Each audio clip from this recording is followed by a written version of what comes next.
Hello दोस्तों, मैं विक्रांत आपका आपके YouTube channel study with Vikrant में स्वागत करता हूं। और हम आज इसमें देखेंगे दोस्तों भारतीय संविधान एवं राज्य व्यवस्था। तो भारतीय संविधान एवं राज्य व्यवस्था की आज हम सीरीज शुरू कर रहे हैं। इसमें आपको टोटल 500 क्वेश्चन मिलेंगे, 500 क्वेश्चन मिलेंगे। जो ये 500 क्वेश्चन की सीरीज होगी वह लगभग 4 से 5 क्लास में होगी। 4 से 5 वीडियो में आपको 500 प्रश्नों की श्रृंखला जो है पूरी कराई जाएगी।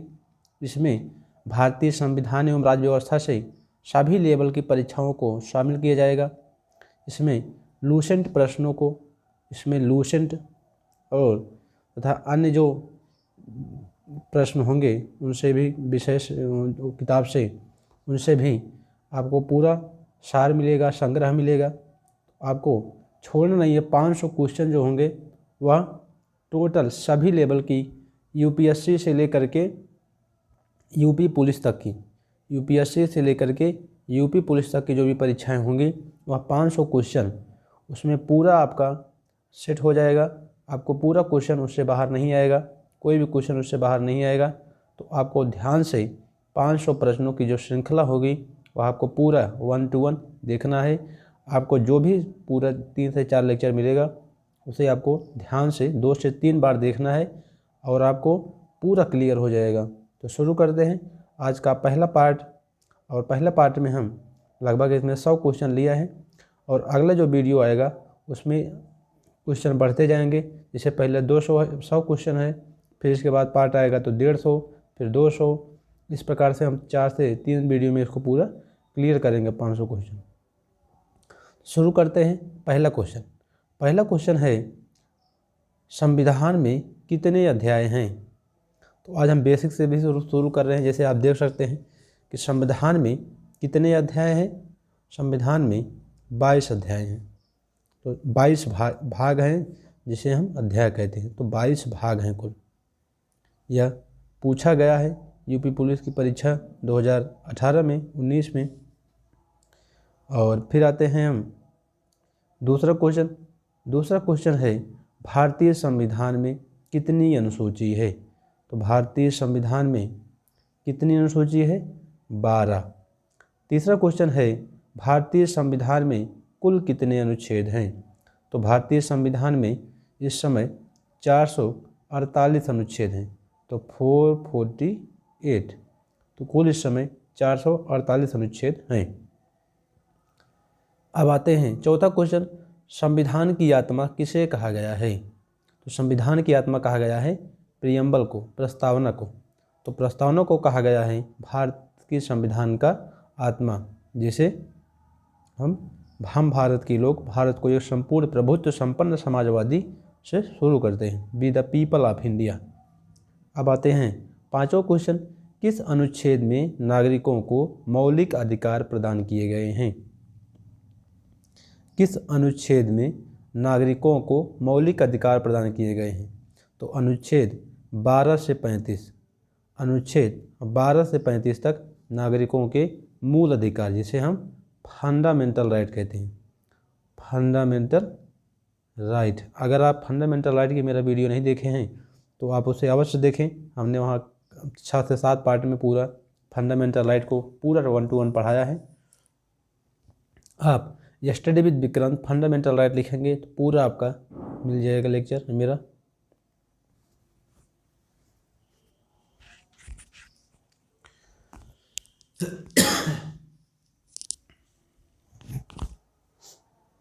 अब आते हैं छठे क्वेश्चन पर। छठा है किस अनुच्छेद में नौकरी तथा शैक्षणिक संस्थाओं में कमजोर वर्गों को आरक्षण का उल्लेख है। तो किस अनुच्छेद में नौकरी तथा शैक्षणिक संस्थाओं में कमजोर वर्गों को आरक्षण का उल्लेख है। तो किस अनुच्छेद में उल्लेख है? अनुच्छेद 16 में। तो अनुच्छेद 16 में आरक्षण का उल्लेख है। अब आते हैं 7वां क्वेश्चन। 7वां है संविधान के किस अनुच्छेद में राज्य के नीति निर्देशक तत्वों का उल्लेख है। तो राज्य के नीति निर्देशक तत्वों का उल्लेख है संविधान के अनुच्छेद 36 से 51 में। अब आते हैं 8वां क्वेश्चन, संविधान के किस अनुच्छेद के अंतर्गत भारत में राष्ट्रपति पर महाभियोग लगाया जाता है? तो राष्ट्रपति पर महाभियोग लगाया जाता है अनुच्छेद 61 के तहत। तो राष्ट्रपति पर भारतीय संविधान के अनुच्छेद 61 के तहत महाभियोग चलाया जा सकता है उन्हें हटाने के लिए। अब आते हैं महान्यायवादी की नियुक्ति किस अनुच्छेद के तहत होती है? तो महान्यायवादी की नियुक्ति अनुच्छेद 76 के तहत होती है। तो अनुच्छेद 76 के तहत भारत के महान्यायवादी की नियुक्ति होती है। 10वां क्वेश्चन है, संविधान के किस अनुच्छेद के अंतर्गत राष्ट्रपति लोकसभा भंग कर सकता है?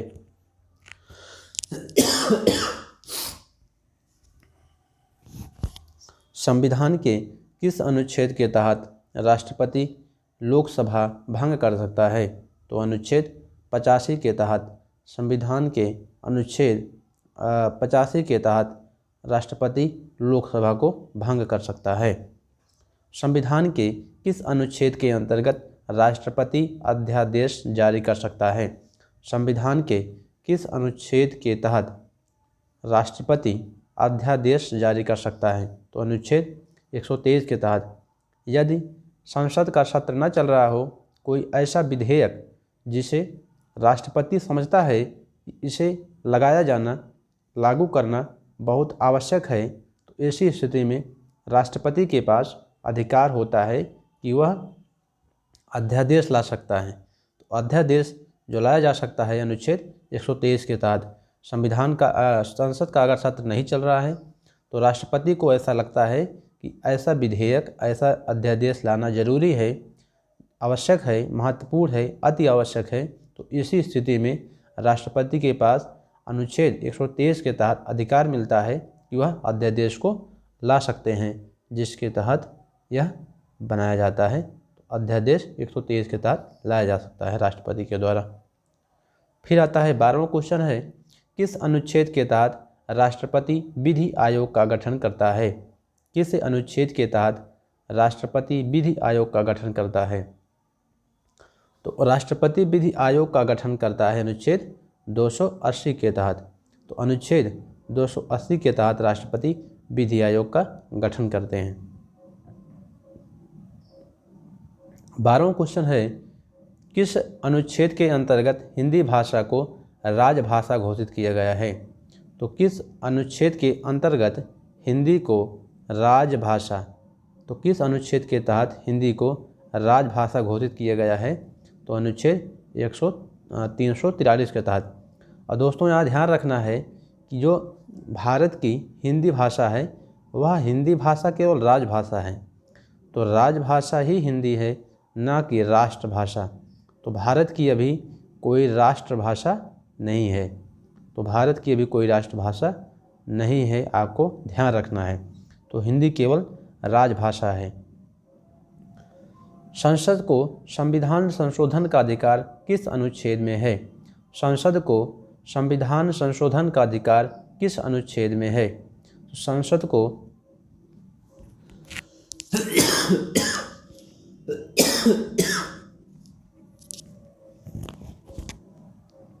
अनुच्छेद 368 के तहत, अनुच्छेद 368 के तहत संसद को संविधान संशोधन का अधिकार प्रदान है। तो अनुच्छेद 356 का संबंध किससे है? अनुच्छेद 356 का संबंध राष्ट्रपति से है। तो अनुच्छेद 356 का संबंध राष्ट्रपति से है। अनुच्छेद 352, 352, अनुच्छेद 356, अनुच्छेद आर्टिकल 356, 352 और अनुच्छेद 360, अनुच्छेद 360। तो राष्ट्रपति के पास 3 प्रकार के अनुच्छेद हैं जो राष्ट्रपति शासन लागू करते हैं। तो अनुच्छेद 352, 356, 360 राष्ट्रपति शासन से संबंधित है। तो यहाँ पर जो प्रश्न है अनुच्छेद 356 का संबंध किससे है? तो अनुच्छेद 356 का संबंध राष्ट्रपति शासन से है। संविधान में समानता का अधिकार कौन से 5 अनुच्छेदों के जरिए प्रदान किया गया है? तो संविधान में समानता का अधिकार अनुच्छेद 14 से 18 तक के जरिए प्रदान किया गया है। तो संविधान में अनुच्छेद 14 से 18 विधि के समक्ष समता का जो सिद्धांत है वह इसी के तहत प्रदान करता है, अनुच्छेद 14 से 18 के तहत। अब आते हैं 17वां क्वेश्चन, संविधान के किस अनुच्छेद में मूल कर्तव्यों का उल्लेख है? संविधान के किस अनुच्छेद में मूल कर्तव्यों का उल्लेख है? तो किस में है? अनुच्छेद 51 का में अनुच्छेद 51 का में मूल कर्तव्यों का उल्लेख है। जानते हैं आप, उसमें कुल 11 है। आते हैं 18वां क्वेश्चन, वर्तमान में संविधान में कितनी अनुसूचियां हैं? तो वर्तमान में संविधान में कितनी अनुसूचियां हैं? 12। बहरहाल यह क्वेश्चन रिपीट किया गया है।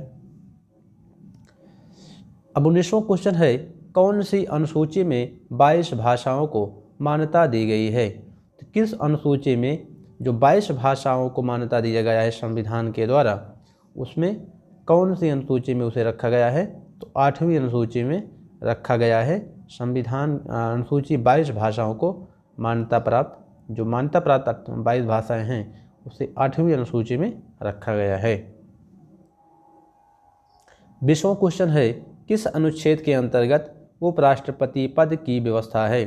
किस अनुच्छेद के अंतर्गत उपराष्ट्रपति पद की व्यवस्था है? तो अनुच्छेद 63 के तहत उपराष्ट्रपति पद की व्यवस्था है। तो वाइस प्रेसिडेंट की जो व्यवस्था है अनुच्छेद 63 के तहत है। इस समय वाइस प्रेसिडेंट जो हैं वेंकैया नायडू जी हैं। तो वेंकैया नायडू जी हैं इस समय भारत के उपराष्ट्रपति।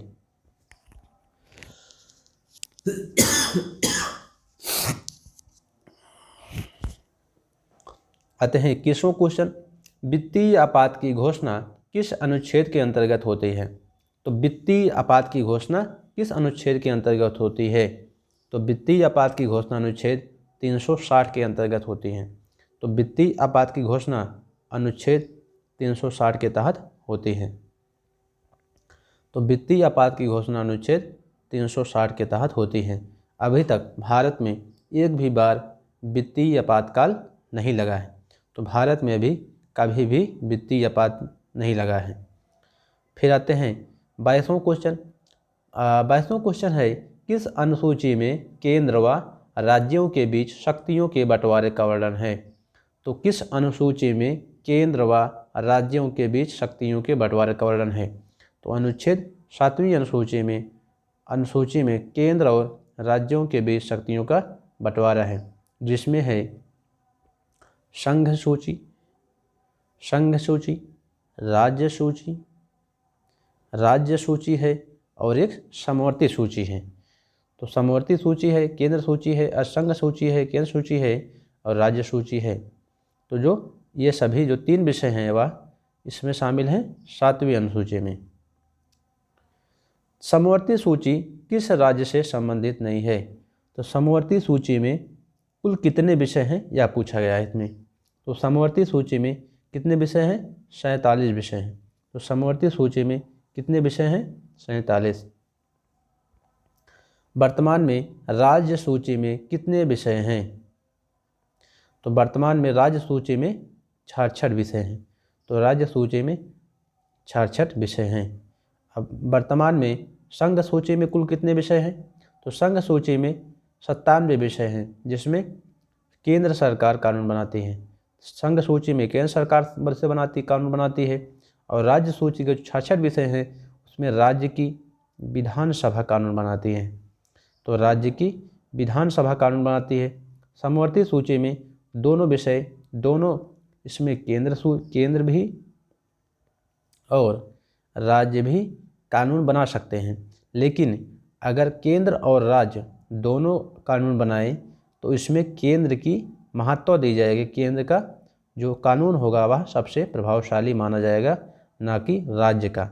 तो जहाँ पर दोनों विषय समवर्ती सूची में केवल केंद्र का अगर कानून है तो केंद्र का तो माना जाएगा, अगर राज्य का भी है तो वहाँ पर केंद्र को माना जाएगा। तो समवर्ती सूची में द्वंद्व की स्थिति में केंद्र की महत्ता ज़्यादा मानी जाती है।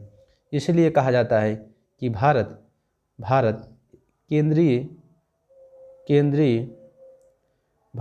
केंद्रीय सत्ता है। तो भारत केंद्र की तरफ ज़्यादा झुका है, एकात्मक सरकार ज़्यादा है।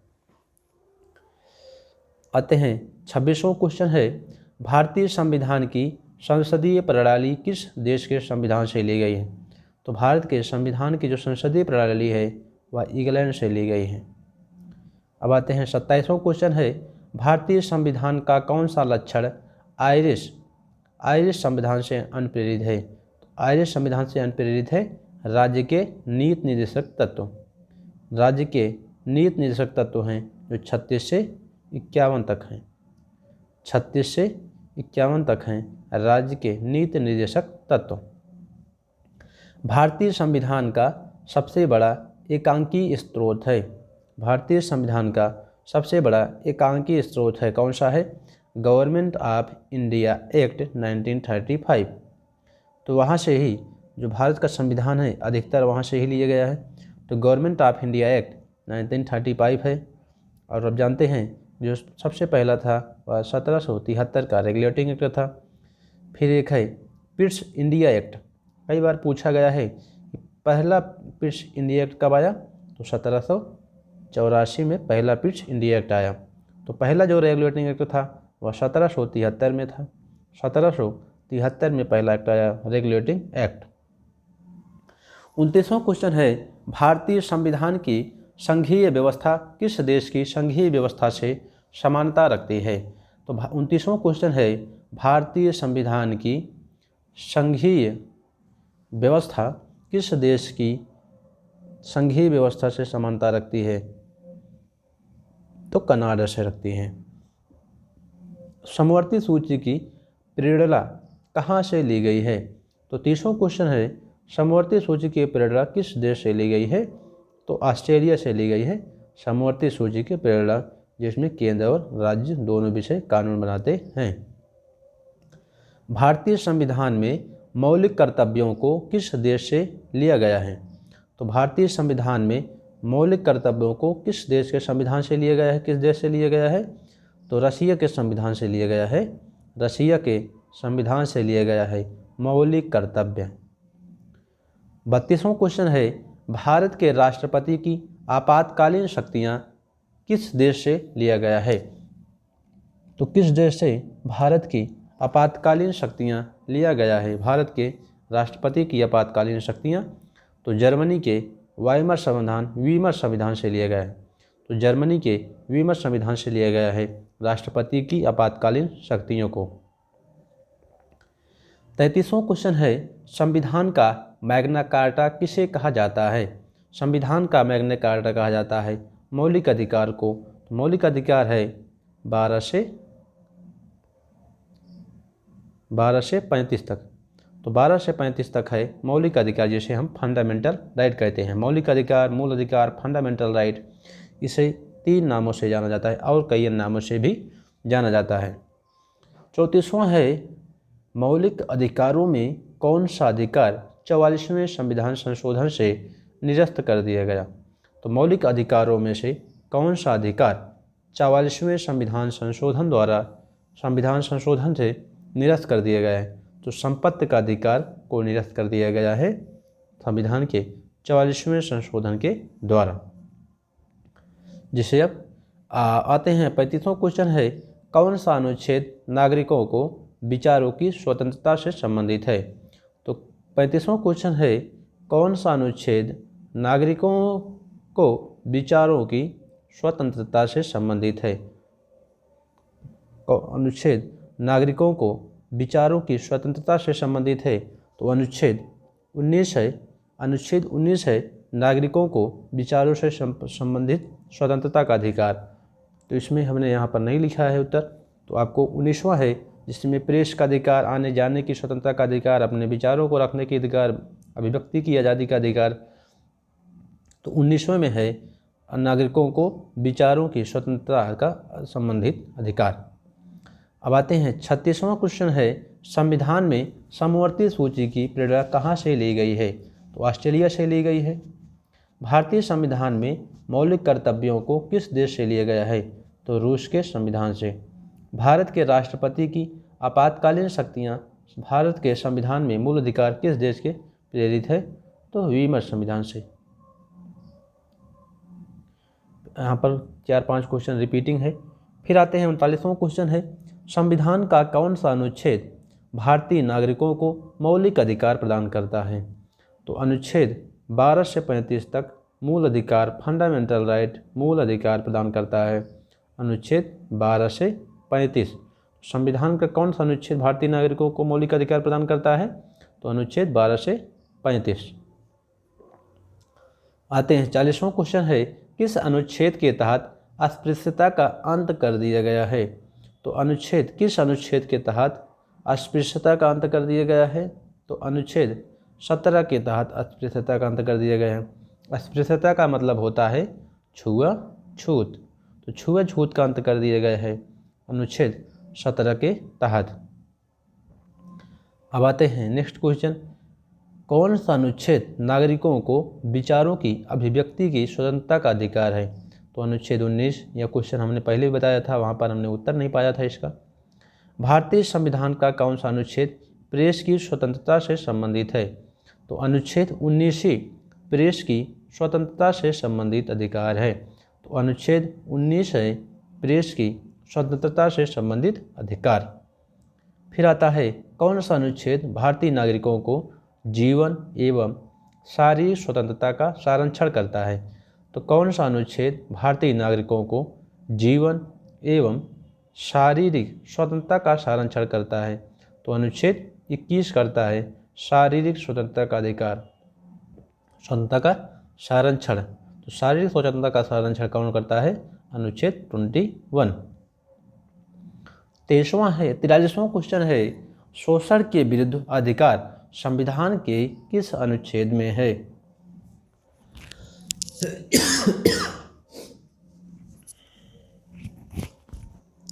शोषण के विरुद्ध अधिकार संविधान के अनुच्छेद 23 एवं 24 में है। तो 23 एवं 24 में है शोषण के विरुद्ध अधिकार। अब आते हैं नेक्स्ट क्वेश्चन है 44वां, किस अनुच्छेद में 14 वर्ष से कम आयु के किसी भी बच्चों को कारखानों, खनन क्षेत्रों या जोखिम भरे कार्यों में नियुक्त करना अपराध है? किस अनुच्छेद में 14 वर्ष से कम आयु के किसी भी बच्चे को कारखाने, खनन क्षेत्रों या जोखिम भरे कार्यों में नियुक्त करना अपराध है? तो अनुच्छेद 24 के तहत है। अनुच्छेद 24 के तहत है कि 14 वर्ष से कम किसी बच्चों को कारखानों, खनन क्षेत्रों या मिलों में नहीं लगाया जा सकता है। 45वां क्वेश्चन है, संविधान के किस अनुच्छेद में धार्मिक स्वतंत्रता के अधिकार का जिक्र है? तो धार्मिक स्वतंत्रता के अधिकार का जिक्र किस अनुच्छेद में है? तो धार्मिक स्वतंत्रता का अधिकार है अनुच्छेद 25 से 28 के बीच। तो अनुच्छेद 25 से 28 के बीच में है धार्मिक स्वतंत्रता का अधिकार। आते हैं 46वां क्वेश्चन है, संस्कृति एवं शिक्षा संबंधी अधिकार संविधान के किस अनुच्छेद में है? संस्कृति एवं शिक्षा संबंधी अधिकार संविधान के किस अनुच्छेद में है? संविधान के किस अनुच्छेद में है संस्कृति एवं शिक्षा संबंधी अधिकार? तो अनुच्छेद 29 एवं 30 में है संस्कृति एवं शिक्षा संबंधी अधिकार। तो अनुच्छेद 29 एवं 30 संस्कृति एवं शिक्षा संबंधित अधिकार से संबंधित है। अनुच्छेद 32 में किस अधिकार का जिक्र है? तो अनुच्छेद 32 में है संवैधानिक उपचारों का अधिकार, जिसके तहत सुप्रीम कोर्ट 5 रिट जारी करते हैं मौलिक अधिकारों की रक्षा के लिए। तो संवैधानिक उपचारों का अधिकार है अनुच्छेद 32 के तहत, जिसमें सुप्रीम कोर्ट के पास यह अधिकार है कि वह 5 प्रकार के रिट जारी कर सकते हैं मौलिक अधिकारों की रक्षा हेतु। सुप्रीम कोर्ट को भारतीय नागरिकों के मौलिक अधिकारों के संरक्षण का अधिकार कौन सा अनुच्छेद देता है? तो यह क्वेश्चन हमने उलट कर दिया है। यह फंसाया जाता है पेपर में कि सुप्रीम कोर्ट को भारतीय नागरिकों के मौलिक अधिकारों के संरक्षण का अधिकार कौन सा अनुच्छेद देता है? तो अनुच्छेद 32 देता है अधिकारों के संरक्षण का अधिकार। किस परिस्थिति में मौलिक अधिकारों को सीमित किया जा सकता है? तो विशेष स्थिति या आपातकाल में ही। विशेष स्थिति या आपातकाल में ही मौलिक अधिकारों को स्थगित किया जा सकता है, सीमित किया जा सकता है। किन मौलिक अधिकारों का निलंबन किसी भी परिस्थिति में नहीं किया जा सकता? तो जीवन का अधिकार, शारीरिक उत्पीड़न न किए जाने का अधिकार, बलात्श्रम का प्रतिषेध का अधिकार, इस प्रकार के अधिकार है। मौलिक अधिकारों का निलंबन किसी भी परिस्थिति में नहीं किया जा सकता है। अब आते हैं, नेक्स्ट क्वेश्चन है, भारतीय संविधान सभा की प्रथम बैठक कब हुई? भारतीय संविधान सभा की प्रथम बैठक कब हुई? 9 दिसंबर 1946 को। तो संविधान सभा की प्रथम बैठक हुई थी 9 दिसंबर 1946 को। और जो इसमें कुल बैठक अगर हम देखें तो कुल बैठक हुई थी 11 बैठक, कुल बैठक 11 हुई थी। और 26 नवंबर 1949 की लास्ट बैठक हुई थी, उसी दिन संविधान को पारित कर दिया गया था। तो कुल संविधान सभा की जो बैठक थी 11 कुल बैठक हुई है। अब आते हैं 52वां क्वेश्चन है, संविधान सभा का अस्थायी अध्यक्ष कौन था? संविधान सभा का अस्थायी अध्यक्ष थे डॉक्टर राजेंद्र प्रसाद जी। तो संविधान सभा के अस्थायी अध्यक्ष थे डॉक्टर राजेंद्र प्रसाद जी, जो भारत के फर्स्ट प्रेसिडेंट भी बनते हैं। संविधान सभा का अस्थायी अध्यक्ष कौन था? संविधान सभा का अस्थायी अध्यक्ष कौन था? डॉक्टर सच्चिदानंद सिन्हा। तो दोस्तों, यह परीक्षाओं में हमेशा पूछा जाते रहे कि अस्थायी अध्यक्ष कौन था, अस्थायी अध्यक्ष कौन था, संविधान सभा कब लागू हुई, संविधान सभा की पहली बैठक कब हुई, संविधान सभा के बनने में कुल कितना समय लगा, कितने खर्च हुए, कितने सदस्य, कितनी कमेटी बनी थी। तो यह पूछा जाता है, आप इसे हल्के में मत लीजिएगा, यह बहुत इंपॉर्टेंट क्वेश्चन है। इसलिए हम यहाँ पूरा आपको 500 क्वेश्चन की जो इम्पोर्टेंट सीरीज है उसे ला रहे हैं। तो आपको ध्यान से देखना है, 100% क्वेश्चन आपको 1-2 क्वेश्चन पेपर में पूछे जाएंगे।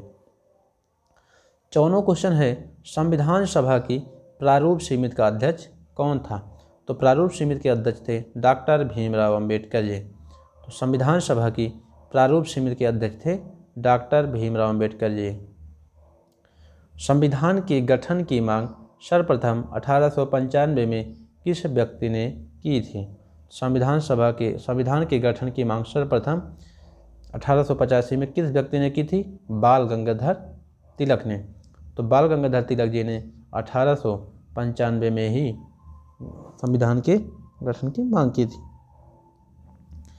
56वां क्वेश्चन है, संविधान सभा में किस देशी रियासत के प्रतिनिधि ने भाग नहीं लिया था? संविधान सभा में किस देशी रियासत के प्रतिनिधि भाग नहीं लिया था? तो हैदराबाद निजाम के जो से उन्होंने नहीं लिया था। B.R. अम्बेडकर कहाँ से संविधान सभा में निर्वाचित हुए थे? तो B.R. अम्बेडकर संविधान सभा में कहाँ से निर्वाचित हुए थे? बंगाल से। तो बंगाल से निर्वाचित हुए थे, ना कि महाराष्ट्र से, मध्य प्रदेश से। 58वां क्वेश्चन है, संविधान सभा का संवैधानिक सलाहकार किसे नियुक्त किया था? संविधान सभा का संवैधानिक सलाहकार किसे नियुक्त किया गया था? तो B.N. राव को। तो B.N. राव को संविधान सभा का संवैधानिक सलाहकार नियुक्त किया गया था। 60वां क्वेश्चन है, संविधान की प्रारूप समिति के समक्ष प्रस्तावना का प्रस्ताव किसने रखा था? संविधान की प्रारूप समिति के समक्ष प्रस्तावना का प्रस्ताव किसने रखा था? जवाहरलाल नेहरू जी ने। तो जवाहरलाल नेहरू जी ने रखा था संविधान के प्रारूप समिति के समक्ष प्रस्तावना, प्रियम्बल का प्रस्ताव। 60वां क्वेश्चन है, संविधान सभा की संघीय शक्ति समिति के अध्यक्ष कौन थे? संविधान सभा की संघीय समिति के अध्यक्ष कौन थे? जवाहरलाल नेहरू। तो संघीय शक्ति समिति के अध्यक्ष कौन थे? जवाहरलाल नेहरू। 61वां क्वेश्चन है, संविधान को बनाने में कितना समय लगा?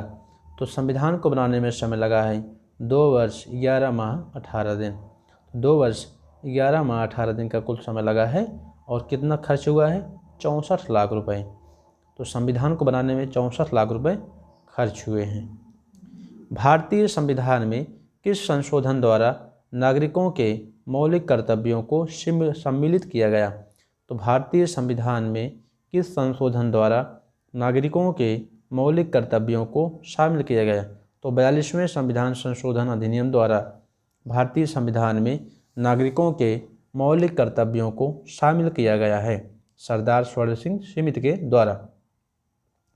नेक्स्ट आते हैं 64वां क्वेश्चन है, भारतीय संविधान को कब अंगीकृत किया गया? तो भारतीय संविधान को कब अंगीकृत किया गया? 26 नवंबर 1949 को। तो 26 नवंबर 1949 को भारतीय संविधान लागू किया जाता है। तो 26 नवंबर 1949 को भारतीय संविधान लागू किया जाता है, अंगीकृत किया जाता है। 65वां है, भारत में संविधान कब लागू हुआ? तो भारत में संविधान जब लागू हुआ 26 जनवरी 1950 को लागू हुआ। तो यहाँ पर संविधान जो 26 नवंबर 1949 है, यहाँ पर पूरी तरीके से बनकर तैयार हो गया था। कुछ को लागू कर दिया गया था, लेकिन पूर्ण तरीके से 26 जनवरी 1950 को लागू किया गया। तो 26 जनवरी 1950 को पूरे तरीके से लागू किया गया, जबकि कुछ अनुच्छेदों को चालू कर दिया गया था 26 नवंबर 1949 से ही। 66वां क्वेश्चन है, जम्मू कश्मीर का संविधान कब लागू हुआ था? तो जम्मू कश्मीर का संविधान 26 जनवरी 1957 को लागू हुआ था। तो 26 जनवरी 1957 को भारत का संविधान लागू हुआ था।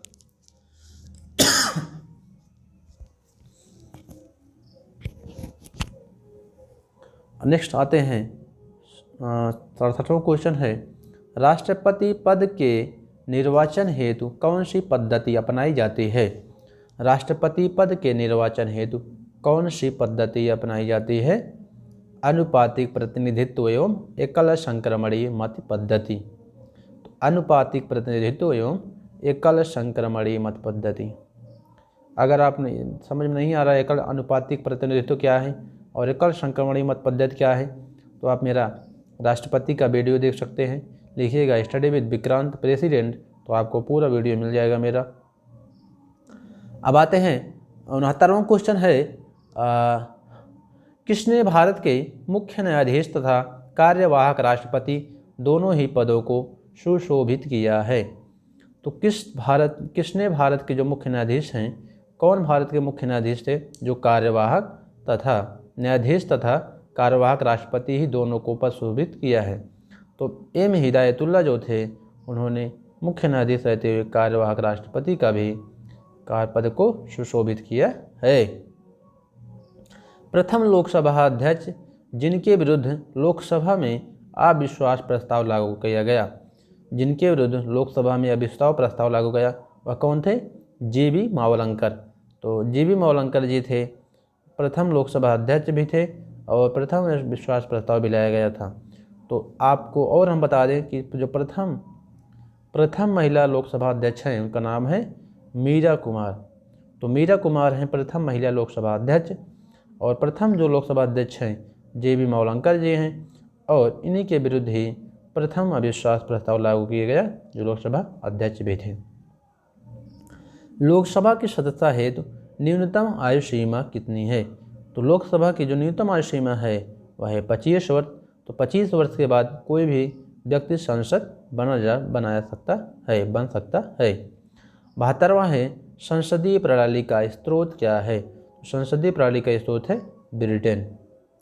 सर्वोच्च न्यायालय का संगठन और शक्तियाँ कहाँ से लिया गया है? तो भारत के जो सर्वोच्च न्यायालय का संगठन और शक्तियाँ हैं, वह लिया गया है अमेरिका के संविधान से। और पुनरावलोकन का जो शक्तियाँ हैं, अधिकार हैं, जो प्रथा है, वह भी अमेरिका से ही लिया गया है। संघात्मक व्यवस्था कहाँ से ली गई है? तो संघात्मक व्यवस्था ली गई है कनाडा से। 75वां है, भारत का संविधान भारत के लिए किस प्रकार की सरकार की व्यवस्था करता है? तो भारत का संविधान भारत के लिए सरकार की जो व्यवस्था करती है वह संसदीय रूप में करती है। तो संसदीय प्रणाली की व्यवस्था करता है भारत का संविधान। 76वां है, भारतीय गणराज्य का संवैधानिक अध्यक्ष होता है? तो भारतीय गणराज्य का संवैधानिक अध्यक्ष होता है राष्ट्रपति, president. The Republic of India, तो द रिपब्लिक ऑफ इंडिया का संवैधानिक जो अध्यक्ष होता है वह होता है राष्ट्रपति, भारत का राष्ट्रपति, जो इस समय हैं रामनाथ कोविंद जी। तो रामनाथ कोविंद जी हैं इस समय भारत के राष्ट्रपति। भाषा के आधार पर पहला कौन सा राज्य गठित किया गया? तो भाषा के आधार पर जो पहला राज्य गठित किया गया था उसका नाम है आंध्र प्रदेश, 1953। अब आते हैं नेक्स्ट क्वेश्चन है, संघीय कार्यपालिका की शक्ति किसमें निहित है? संघीय कार्यपालिका की शक्ति किसमें निहित है? तो प्रेसिडेंट में निहित है। तो राष्ट्रपति में संघीय कार्यपालिका की शक्ति निहित है। 79वां क्वेश्चन है, संसद की स्वीकृति के पश्चात राष्ट्रपति शासन कितने दिन प्रभावी रहता है? संसद की स्वीकृति के पश्चात राष्ट्रपति शासन कितने दिन प्रभावी रहता है? तो 6 महीने। 6 महीने प्रभावित रहता है, 6 महीने लागू रहता है, प्रभावी रहता है। अगर इसके बाद भी बढ़ाना है तो फिर से संसद में जो लोकसभा सदस्य होंगे, राज्यसभा होंगे, उनसे अनुमति लेनी होगी, तब फिर बढ़ाया जा सकता है। 80वां क्वेश्चन है, सर्वप्रथम पंचायती राज व्यवस्था को किस राज्य में लागू किया गया? तो सर्वप्रथम पंचायती राज व्यवस्था को किस राज्य में लागू किया गया? तो राजस्थान के नागौर में 2 अक्टूबर 1959 को प्रधानमंत्री श्री पंडित जवाहरलाल नेहरू के जो द्वारा लागू किया गया था। तो पहली बार राजस्थान के नागौर जिले में लागू किया गया था 2 अक्टूबर 1959 को। भारत में कितने राज्य और केंद्र शासित प्रदेश हैं? तो 28 राज्य हैं और 9 केंद्र शासित प्रदेश हैं। अब आते हैं नेक्स्ट क्वेश्चन है, भारत में मताधिकार के लिए कितनी आयु सीमा निर्धारित की गई है? तो कितनी आयु सीमा निर्धारित की गई है? 18 वर्ष। भारत का पहला आम बजट 1952 में किसने प्रस्तुत किया था? तो पी.के. षणमुखम शेट्टी जी ने भारत में पहला आम बजट 1952 में लाया था, प्रस्तुत किया था। भारत के कौन कौन राष्ट्रपति पहले उपराष्ट्रपति के पद पर नहीं रहे? तो आपको बताना है कि कौन ऐसे राष्ट्रपति थे जो पहले उपराष्ट्रपति पद पर नहीं थे। डॉक्टर राजेंद्र प्रसाद नहीं थे उपराष्ट्रपति, तुरंत तो संविधान सभा के बाद उन्हें राष्ट्रपति बनाया जाता है। और फ़खरुद्दीन अली अहमद जो हैं उन्हें भी डायरेक्ट राष्ट्रपति बनाया जाता है। नीलम संजीव रेड्डी जी हैं और ज्ञानी जैल सिंह हैं, तो उन्हें बनाया जाता है डायरेक्ट राष्ट्रपति, उपराष्ट्रपति नहीं बनाया जाता है पहले। अब आते हैं 84वां क्वेश्चन है, राष्ट्रपति के पद पर सबसे कम तथा सबसे अधिक आयु में कौन आसीन हुए थे? तो नीलम संजीव रेड्डी हैं सबसे कम उम्र के, और आर वेंकटरमण हैं जो सबसे अधिक उम्र के थे। तो नीलम संजीव रेड्डी हैं जो सबसे कम पे, और सबसे अधिक आयु के थे वह वेंकटरमण जी थे, आर वेंकटरमण। 85वां क्वेश्चन है, अब तक कितनी बार राष्ट्रीय आपातकाल की उद्घोषणा राष्ट्रपति ने की है? तो 3 बार। एक बार है 1962 में, फिर 1975 में, फिर है 1971 में।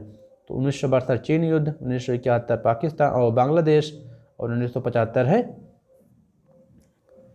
और नेक्स्ट है, वर्तमान में भारत में कितने उच्च न्यायालय हैं? तो वर्तमान में भारत में कुल 25 उच्च न्यायालय हैं।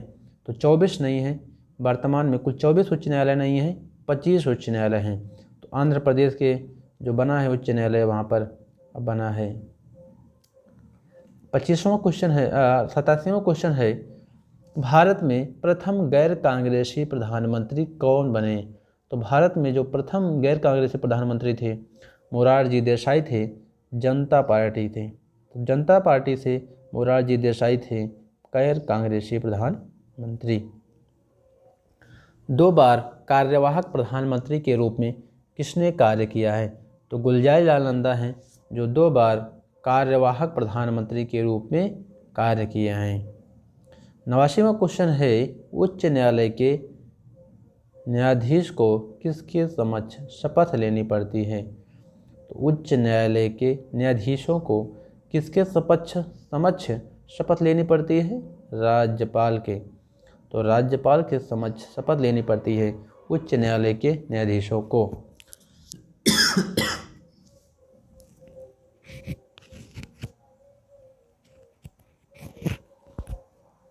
नेक्स्ट है 90वां क्वेश्चन है, उच्च न्यायालय के मुख्य न्यायाधीश की नियुक्ति कौन करता है?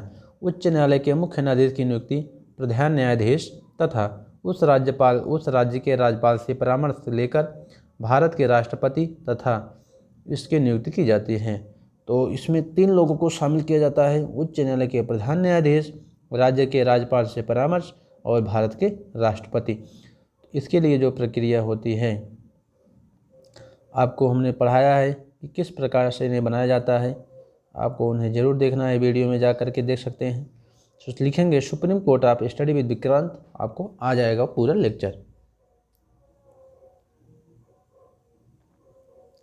आते हैं 91वां क्वेश्चन है, उच्च न्यायालय के अन्य न्यायाधीश की नियुक्ति कौन करता है? तो संबंधित राज्य के मुख्य न्यायाधीश की सलाह लेकर इसकी नियुक्ति राष्ट्रपति करते हैं।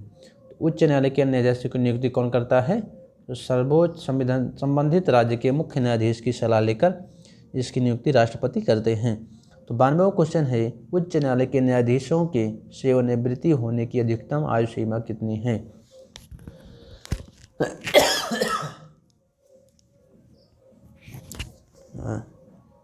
तबीयत थोड़ा सा लो दोस्तों, लो है। उच्च न्यायालय के न्यायाधीशों की सेवानिवृत्ति होने की आयु सीमा कितनी है? तो 62 वर्ष होती है उच्च न्यायालय के, और सर्वोच्च न्यायालय के है 65, तो 65 है। अनुच्छेद 217 और 224 के तहत निर्धारित है।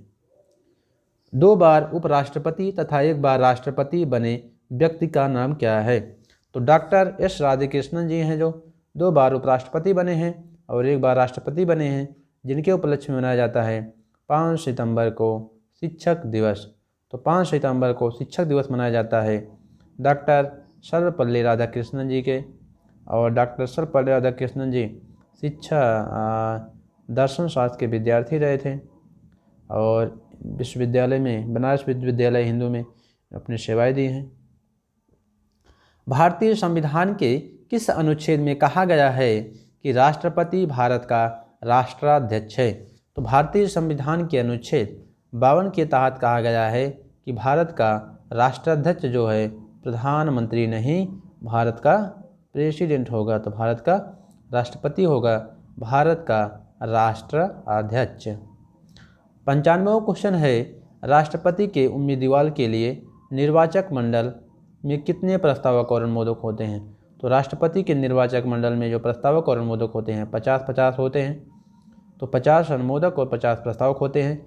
अगर इतने लोग नहीं मिलते हैं तो उनका उम्मीदवार राष्ट्रपति का नहीं बनाया जा सकता है। राष्ट्रपति का मासिक वेतन कितना निर्धारित किया गया है? तो राष्ट्रपति का वेतन जो है 5 लाख निर्धारित किया गया है, यहाँ पर 10 हो गया है। तो 5 लाख मासिक वेतन है राष्ट्रपति का निर्धारित किया गया है, जो सभी करों से मुक्त होता है। संविधान के किस अनुच्छेद ने राष्ट्रपति को आपातकालीन लागू करने की शक्तियाँ दी हैं? तो संविधान के अनुच्छेद किसने दी है? किसने अनुच्छेद हैं जिसमें राष्ट्रपति को अधिक आपातकाल लागू करने की शक्तियाँ प्राप्त करता है? तो अनुच्छेद 352, 356, 360। आपको याद करने की ट्रिक अगर हम बताएं तो आप एक याद कर लीजिए 352, फिर 4 जोड़िए, फिर आएगा 356, फिर 4 जोड़िए, आएगा 360। तो 352, 56, 60 आप आसानी से याद कर सकते हैं। 4 का अंतर है, आप इसे याद कर सकते हैं आसानी से। मृत्युदंड माफ करने की शक्ति राष्ट्रपति को संविधान के किस अनुच्छेद में से मिलती है? तो राष्ट्रपति क्षमादान की शक्तियाँ जो प्राप्त करते हैं अनुच्छेद 72 के तहत प्राप्त करता है। तो मृत्युदंड माफ करने की शक्ति अनुच्छेद किसके तहत मिलती है? तो अनुच्छेद 72 के तहत। 99वां क्वेश्चन है, भारत के संविधान का कौन सा अनुच्छेद राज्यपाल पद का प्रावधान करता है? तो भारत के संविधान का कौन सा अनुच्छेद है जो राज्यपाल के पद का प्रावधान करता है? तो अनुच्छेद 153 के तहत है राज्यपाल के राज्य के राज्यपाल का प्रावधान। तो अनुच्छेद 153 के तहत। 100वां क्वेश्चन है, राज्य की कार्यपालिका का प्रमुख भाग होता है। राज्य की कार्यपालिका का प्रमुख कौन होता है? तो राज्यपाल होते हैं राज्य की कार्यपालिका का प्रधान। जिस प्रकार से राष्ट्र में राष्ट्रपति होते हैं, उसी प्रकार से राज्य में राज्यपाल होते हैं। तो दोस्तों ये अभ्यास प्रश्न है। भारतीय संविधान में अभ्यास प्रश्न है, आपको कमेंट बॉक्स में इसका उत्तर देना होगा। भारतीय संविधान में नागरिकता संबंधी प्रावधान किस अनुच्छेद में है? तो आपको कमेंट बॉक्स में उसका उत्तर देना है। कमेंट में आपको आंसर देना है इसका कि भारतीय संविधान में नागरिकता संबंधी प्रावधान किस अनुच्छेद में है। तो नागरिकता का संबंध किस अनुच्छेद से है, और आपको नागरिकता के बारे में जो भी कुछ पता है आप उसे ज़रूर लिखिएगा। कि जैसे 1955 के बारे में, 1955 का नागरिकता कानून क्या कहता है, जो बेसिक है उसका बेसिक जो है नागरिकता का वह 1955 का है। आप उसके बारे में भी कुछ लिखिएगा। और एनआरसी और सीए के बारे में आपको कुछ पता हो तो आप उसके बारे में भी लिखिएगा। अगर आपको नहीं पता है तो हम आपको बताएंगे। आपको कमेंट बॉक्स में बताना है कि आप क्या जानते हैं 1955 का नागरिकता संबंधी कानून अनुच्छेद, और अनुच्छेद जो नागरिकता से संबंधित है उसमें क्या क्या है, आपको सब बताना है। तो दोस्तों आज के लिए बस इतना ही। और दोस्तों जो कुल हमने यहाँ पर 500 क्वेश्चन की जो श्रृंखला होगी वह आपको फिर से बता देते हैं कि 3 से 4 वीडियो होगी, और 3 से 4 वीडियो जो होगी उसमें 500 क्वेश्चन संविधान से संबंधित होंगे। और पूरी परीक्षाओं में यूपीपीसी से लेकर के एसएससी, एनडीए, सिविल जो भी लेवल की परीक्षाएं होंगी, 0 से लेकर के हाई लेवल तक की परीक्षाओं के लिए यह 500 क्वेश्चन बहुत इंपॉर्टेंट होगा। तो बस दोस्तों आज के लिए इतना ही। हमारे चैनल को लाइक, सब्सक्राइब और शेयर करना मत भूलिएगा, और अपना समय देने के लिए बहुत बहुत धन्यवाद।